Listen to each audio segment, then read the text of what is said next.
முக்கியமானதெல்லாம் அங்கே பேசிக்கிறோண்ணே, முக்கியமானது மட்டும் கேளுங்கண்ணே. சரி கேளுங்கண்ணே. ஆனால் இப்போ சிஎம் என்ன சொல்லியிருக்காருன்னா அந்த டங்ஸ்டன் சுரங்கம் வந்து கண்டிப்பாக வராதுன்னு சொல்லியிருக்காரு. அதே போல் அண்ணா பல்கலைக்கழகத்தில் குற்றவாளிகளை கண்டிப்பாக நாங்கள் கைது பண்ணுவோம் அப்படின்னு. ஆனால் நம்முடைய முதலமைச்சர் ஐயா மு.க. ஸ்டாலின் அவர்கள், நான் பத்திரிகை நண்பர்கள் மூலமாக தமிழக மக்களை நினைவுபடுத்த விரும்புகின்றேன். கடந்த ஒரு 15 நாட்களாக குறிப்பாக திராவிட முன்னேற்ற கழகத்தினுடைய அமைச்சர்கள் என்னெல்லாம் பேசினாங்க. ஆரம்பத்தில் திராவிட முன்னேற்ற கழகத்தினுடைய 2ஆம் கட்ட தலைவர்கள் என்ன சொன்னாங்கன்னா, அந்த ஞானசேகரன் திராவிட முன்னேற்ற கழகத்திலே கிடையவே கிடையாது, யாருன்னே தெரியாது. இதை அமைச்சர் ரகுபதி அவர்களே சொன்னாங்க, நிச்சயமாக திமுக இல்லை, எங்களுக்கு தெரியவே தெரியாது. ஆனால் இன்றைக்கி சட்டப்பேரவையில் முதலமைச்சர் அவர்கள் பொய் சொன்னால் அது பிரச்சனையாக முடிந்துவிடும் என்பதற்காக கட்சியினுடைய அனுதாபின்னு ஒரு வார்த்தையை போட்டு தப்பிச்சுக்க பார்க்குறார். கட்சியினுடைய அனுதாபின்னு சொன்னால் நாளைக்கு தலைவர்னு வந்தாலும் கட்சியில் இருந்தாங்க, பொறுப்பில் இருந்தாங்கன்னு சொன்னாலும் தப்பிச்சுக்கலாம். கட்சிக்கு சம்பந்தம் இல்லை என்பதற்காக தமிழக மக்களை திசை திருப்புவதற்காக முதலமைச்சர் அவர்கள் இன்றைக்கி பாதி கிணத்தை தாண்டி வந்திருக்கார். அனுதாபி என்கின்ற வார்த்தையை பயன்படுத்தியிருக்கிறார்.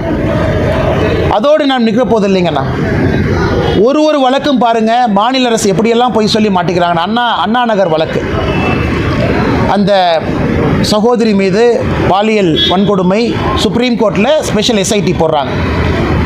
உச்சநீதிமன்றம் போவதற்கு முன்பு தமிழக அரசு கொடுத்துருக்கக்கூடிய செய்திக்குறிப்பு நல்லா பாருங்கள். அந்த இன்ஸ்பெக்டர் எந்த தப்பும் பண்ணல, நாங்கள் விசாரித்தோம், அதனால் யார் மீதும் நாங்கள் நடவடிக்கை எடுக்கப் போவது இல்லைன்னு செய்திக்குறிப்பில் இருக்குது. ஆனால் இன்றைக்கி எஸ்ஐடி பார்த்திங்கன்னா அந்த சம்மந்தப்பட்ட அதிகாரி ஒருத்தரை கைது பண்ணியிருக்காங்க. அவங்க அந்த சகோதரியினுடைய தாய்மார் அடித்தாங்க அப்படின்னு சொல்கிறாங்க. அப்படி என்றால் எப்படி மாநில அரசே ஒரு செய்திக்குறிப்பு பொய்யாக கொடுக்க முடியும்? அப்படின்னா அந்த முதல்ல விசாரித்த அதிகாரி யார்? விசாரித்த அதிகாரி மீது நடவடிக்கை ஏன் இல்லை?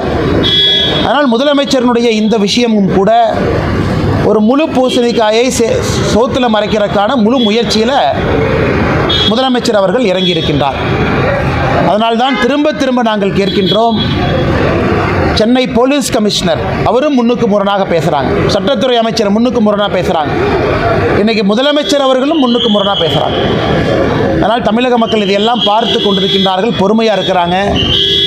இதற்கு சிபிஐ தான் தீர்வா? ஏன்னா உங்களுக்கு தெரியும், அடுத்து இங்கேருந்து நாங்கள் ஆர்ப்பாட்டம் போகிறோங்கண்ணா. கொடுவாய் பகுதியில் இங்கே 3 விவசாய பெருமக்களை வெட்டி கொலை பண்ணியிருக்கிறாங்க. நாங்கள் சிபிஐ என்கொயரி கேட்டு நாங்கள் கடிதம் எழுதியிருக்கோம். அதற்கு முதலமைச்சர் பதில் சொல்லலை. 2வது, டங்ஸ்டன் சுரங்கத்தை பொறுத்தவரை முதலமைச்சர் அவர்கள் ஒரு விஷயத்தை புரிஞ்சுக்கணும், மத்திய அரசு தெளிவாக டங்ஸ்டன் சுரங்கம் அங்கே அனுமதி இல்லை என்று சொல்லியிருக்கிறாங்க. ஆனாலும் மத்திய அரசுடைய செய்திக்குறிப்பில் இது மாநில அரசுடைய பொறுப்பில் இருக்குது, மாநில அரசு முடிவெடுத்துக்கலாம், நாங்கள் நிர்பந்திக்க போவதில்லை என்பது தெளிவாக இருக்கும் பொழுது முதலமைச்சர் அவர்கள் இதற்கு ஒரு முற்றுப்புள்ளி வச்சிருக்கணும். அவர் முற்றுப்புள்ளி வைக்காததற்கு காரணம்தான் மதுரையில் கடந்த 2 நாட்களாக விவசாயிகளுடைய பேரணி கொந்தளிப்பெல்லாம் நம்ம பார்க்குறோம். முதலமைச்சர் ஒரு மூத்த அமைச்சரை மதுரைக்கு அனுப்பிச்சிருக்கணும். அங்கே இருக்கக்கூடிய நம்மளுடைய நாட்டார் பெருமக்கள், அந்த மதுரையை பொறுத்தவரை பெரிய மனிதர்கள் அங்கே இருக்கிறாங்க, பெருமக்கள் இருக்கிறாங்க கிராமத்தில், அவங்கள கூப்பிட்டுருக்கணும். அவங்ககிட்ட உட்கார்ந்து ஒரு மூத்த அமைச்சர் பேசியிருந்தாருன்னா 5 நிமிஷம் வேலை. அந்த பேச முடியாததன் விளைவு மதுரையில் ஒரு பெரிய பேரணியை பார்த்தோம். அதனால் எந்த காரணத்திற்கும் டங்ஸ்டன் சுரங்கம் தமிழகத்திற்கு வரப்போவது கிடையாது, இது முற்றுப்புள்ளி. அதனால் முதலமைச்சர் இப்போவாவது அரசியல் செய்யாமல் இதற்கு ஒரு முற்றுப்புள்ளி வைத்து இந்த பிரச்சனையை முடிக்க வேண்டும் என்று விரும்பினோம். இன்றைக்கி சட்டப்பேரவையில் அதை பற்றி பேசியிருப்பதாக நான் அறிந்தேன். பத்திரிகை நண்பர்கள் நீங்கள் சொல்லியிருக்கீங்க. சீமான் பெரியார் அவர் என்ன சொல்லியிருக்காருன்னா, பெரியாருடைய கொள்கைகளை எதிர்ப்பது தான் என்னுடைய கொள்கை என சொல்லியிருக்காரு. அவர் பேசியது சர்ச்சையை ஏற்படுத்தியிருப்பதாக சொல்லி பெரியார் ஆதரவாக அமைச்சர் அண்ணா சீமான் அண்ணன் அவர்கள் அந்த சென்னை புத்தக ஃபேர் அங்கே போயிட்டு ஒரு புத்தக வெளியீட்டு விழாவில் சில கருத்துக்களை வச்சு பேசியிருக்காங்க. அதன் பிறகு பத்திரிகையாளர் சந்திப்பிலேயே சில கருத்துக்களை பேசியிருக்காங்க. பெரியார் அவர்கள் அது போல் சொல்லவே இல்லையா?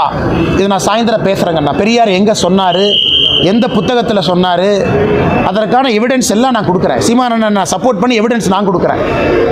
அதை பொதுவெளியிலே பேச வேண்டிய அவசியம் இல்லைங்கிறது என்னுடைய கருத்துக்கண்ணா. ஏன்னா பெரியார் பேசி எத்தனையோ புத்தகங்கள் எனக்கு அழிச்சிட்டாங்க. ஏன்னா அந்தளவு பெரியார் அவர்கள் பேசியிருக்காங்க.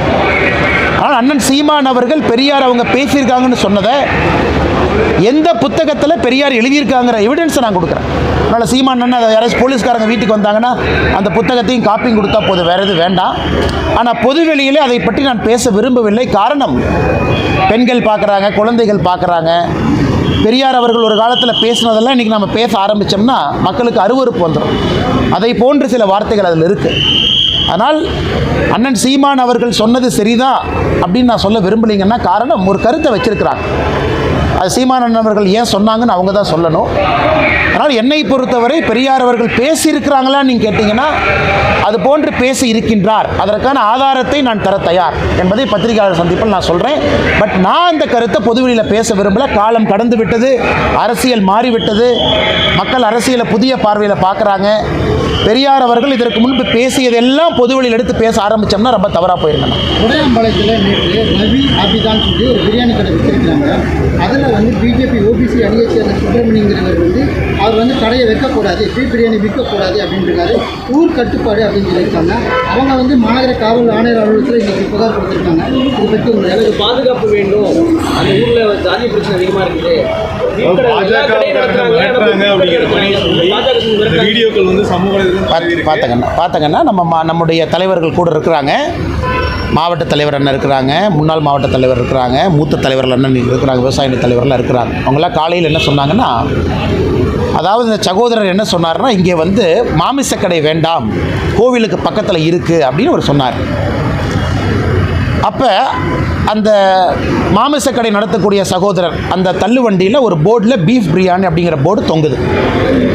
நாம் காணொளி பார்த்தது 2 பேர்த்திற்கும் காரசாரமாக விவாதம் ஆரம்பித்த பிறகு ஒரு பாட்டை மட்டும் ரெக்கார்ட் பண்ணியிருக்காங்க. ஆரம்பத்திலே மாமிசக்கடை வேண்டான்னு தான் அவர் பேசுகிறார், கோயில் பக்கத்தில் விற்காதீங்கன்னு. இங்கே வந்து பீஃப் பிரியாணி வேண்டாம், ஃபிஷ் பிரியாணி வேண்டாம், எதுவும் வேண்டாம்னு தான் அவர் சொன்னது. சொல்வதற்கு ஒரு தனி மனிதனுக்கு உரிமை இருக்கா? உரிமை இருக்குது. அவர் சண்டை போட்டார், சண்டையெல்லாம் போடல. அவர் தன்னுடைய கருத்தை பதிவு செய்தார். பொதுமக்கள் போகிற இடம் கோவில் பக்கத்தில். அதை திட்டமிட்டு அந்த ஒரு நிமிஷத்தை மட்டும் கட் பண்ணி ஏன் வெளியிடணும்? அதன் மூலமாக சமுதாயத்தில் 2 சமுதாயத்திற்கிடையே பிரச்சனையை உருவாக்குவதற்கு காரணம் கேள்வி கேட்டவர் அல்ல. என்ன கேள்வி கேட்டாரோ அதில் ஒரு நிமிஷத்தை மட்டும் வெட்டி அந்த பீஃப் பிரியாணியை பற்றி மட்டும் சித்தரித்தார். அப்படிங்கிறக்காகத்தான் பாரதிய ஜனதா கட்சியினுடைய தலைவர்கள் என்னை காவல் ஆய்வாளரை சந்தித்து இவங்களும் ஒரு கம்ப்ளைண்ட் கொடுத்துருக்காங்க. அதாவது 2 சமுதாயத்திற்கிடையே பிரச்சனையை உருவாக்குவதற்காக திட்டமிட்டு அந்த காணொலியில் ஒரு நிமிஷத்தை மட்டும் பதிவிட்டு வெளியே அனுப்பிச்சிருக்கிறாங்க.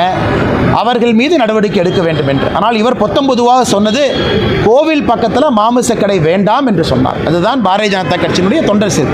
காவல்துறை வழக்கு போட்டிருக்காங்க. சட்ட ரீதியாக அந்த வழக்கை நாங்கள் பார்த்துக் கொள்கின்றோம். ஆனால் முதலமைச்சர் அவர்கள் முதல்ல அந்த யூஜிசி விவகாரத்தை பற்றி தெரிஞ்சுக்கணும். எஜுகேஷன் செக்ரட்டரிகிட்ட கேட்டு புரிஞ்சுக்கணும். பிப்ரவரி 5ஆம் தேதி வரை மத்திய அரசு என்ன சொல்லியிருக்கிறாங்க, யூஜிசியினுடைய டிராஃப்ட் நார்ம்ஸ் நாங்கள் இந்த மாதிரி டிராஃப்ட் கொடுக்குறோம், ஒரு மாநிலத்திலையும் ஸ்டடி பண்ணுங்கள், உங்களுக்கு பிரச்சனை இருந்தால் எங்களுக்கு அப்ஜெக்ஷனை தெரிவிங்க. பிப்ரவரி 5ஆம் தேதி வரை அது டிராஃப்ட்.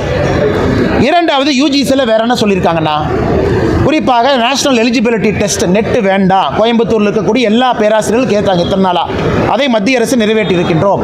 அதாவது இன்சைட் ப்ரொமோஷன், கல்லூரியில் சேர்ந்த பிறகு அதுக்குள்ளேயே எங்களுக்கு ப்ரொமோஷன் வேணும்னா நீங்கள் நெட் எழுத சொல்கிறீங்க, நாங்கள் 50 வயசில் எப்படி நெட் எழுதுவோம்? அதை நாங்கள் மத்திய அரசிடம் எடுத்து சென்றிருந்தோம். இந்த மாதிரி நெட்டு பரீட்சையை கம்பல்சரியாக பண்ணாதீங்க இன் ப்ரொமோஷனுக்கு, அதை மத்திய அரசு வேண்டான்னு சொல்லியிருக்கிறாங்க. வரவேற்க வேண்டிய விஷயம். அதே போல் மத்திய அரசு இன்னொன்று சொல்லியிருக்கிறாங்க, ஒரு பல்கலைக்கழகத்தினுடைய துணைவேந்தர் ஒரு ஆசிரியராக இருக்கலாம், பேராசிரியராக இருக்கலாம், இன்னொரு துறையில் வல்லுநராக இருக்கலாம், ஒரு மேனேஜ்மெண்ட் ஃபீல்டில். ஆனால் அவர்களுக்கு கல்வித்துறை சம்பந்தப்பட்ட சம்பந்தம் இருந்தால் மட்டும் போதும், அவர்களையும் இன்னைக்கு துணைவேந்தராக நாம் இன்னைக்கு நியமனம் செய்யலாங்கிற ஒரு புதிய திட்டத்தை கொண்டு வந்திருக்காங்க. அப்படி இருக்கும் பொழுது ஒரு கல்லூரியில் துணைவேந்தராக இருப்பதற்கு பேராசிரியர்கள் தவிர மற்றவங்களுக்கும் வாய்ப்பு கிடைக்குது. அதையும் நம்ம வரவேற்கணும், பாராட்டணும். 4வது, எப்படி அந்த துணைவேந்தரை செலக்ட் பண்ணுறது? அதில் குறிப்பாக 3 பேர் கொண்ட குழு அப்படின்னு இன்றைக்கி அந்த யூஜிசி டிராஃப்ட் நாமில் இருக்குது. ஒன்று யூஜிசியினுடைய நாமினி, இன்னொன்று பல்கலைக்கழகத்தினுடைய செனேட் நாமினி, 3வது கவர்னருடைய நாமினி. இந்த 3 பேர் கொண்ட குழு. பல்கலைக்கழகத்தினுடைய செனேட் நாமினி என்கின்ற முறையில் மாநில அரசுக்கு அவர்களுக்கு தேவையான மரியாதை அதில் வந்துடுது. பல்கலைக்கழகத்தினுடைய செனேட் அங்கேருந்து ஒரு ரெப்ரசன்ட் வந்துடுறாங்க. யூஜிசி நாமினி, ஏன்னா நாம்ஸ் எல்லாம் சரியாக மெயின்டைன் பண்ணணும். அது உச்சநீதிமன்றத்தினுடைய பல தீர்ப்புகள் இருக்குது. துணைவேந்தர் நியமனத்தில் யூஜிசி நாமினி இருக்கணும், அவங்களும் வந்துடுறாங்க. ஆளுநர் தான் சான்சலராக இருக்காங்க, அதனால் ஆளுநர் வந்துடுறாங்க. இதை எதற்காக முதலமைச்சர் அவர்கள் அரசியல் செய்து சட்டப்பேரவையில் தீர்மானம் இயற்ற வேண்டிய அவசியத்திற்கான காரணத்தை நான் பார்க்கல. அதனால் முதலமைச்சருக்கு உண்மையாலும் பிரச்சனை இருக்கா, எஜுகேஷன் செக்ரட்டரி அனுப்பி பிப்ரவரி 5ஆம் தேதிக்குள்ள நாங்கள் எதிர்க்கிறோம், இதுதான் காரணம்னு சொல்லட்டும். வேறு வேறு பக்கத்தில் இருக்கக்கூடிய என்னை போன்ற நபர்கள் இது சரிதாங்கிற விவாதத்தை நாங்களும் வைக்கிறோம். அதற்கு சட்டப்பேரவையில் தீர்மானம் இயற்ற வேண்டிய அவசியத்தை நான் பார்க்கவில்லை. பார்ப்பங்கண்ணா, நன்றிங்கண்ணா.